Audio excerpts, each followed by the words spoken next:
Dame Dash has been ordered to sell his studio and streaming network over debts to creditors who are still waiting to be paid.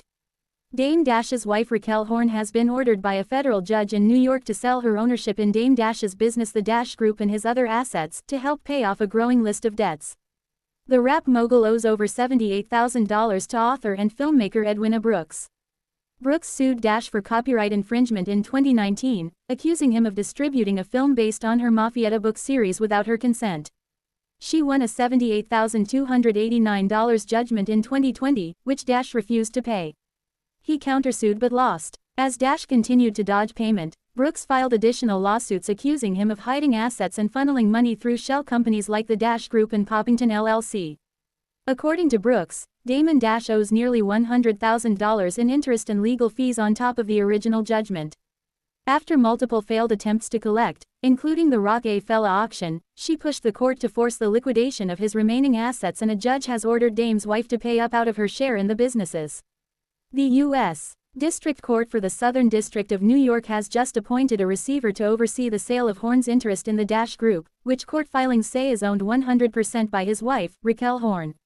The Dash Group, which Horn owns several of Damon Dash's most cherished assets, his American news streaming network, the CEO by Dash website, the children's book, Dusko Goes to Space.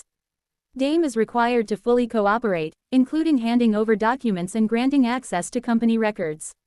The proceeds from the sale will go directly toward satisfying the judgment in Brooks's favor.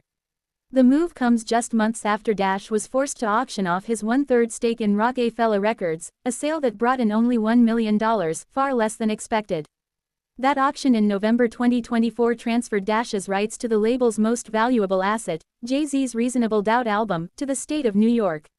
From that sum, $193,877.57 went toward unpaid child support and another $1.7 million was applied to Dash's outstanding state tax bill. That left nothing for the creditors who initiated the lawsuit that triggered the sale in the first place.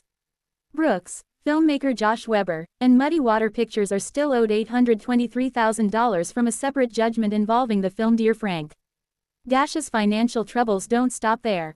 He's facing a $4 million defamation judgment for comments made about Weber, $823,000 tied to the Dear Frank case, and an $8 million tax debt to New York State. He's also preparing to file for bankruptcy, according to court filings. If Dash fails to comply with the court's directives, he could be held in contempt or even face arrest. The sale of Dame Dash Studios has not yet been scheduled. One good piece of news for Damon and his wife: the Brooks' proceeds from the sale cannot exceed the $78,000 plus interest she is owed.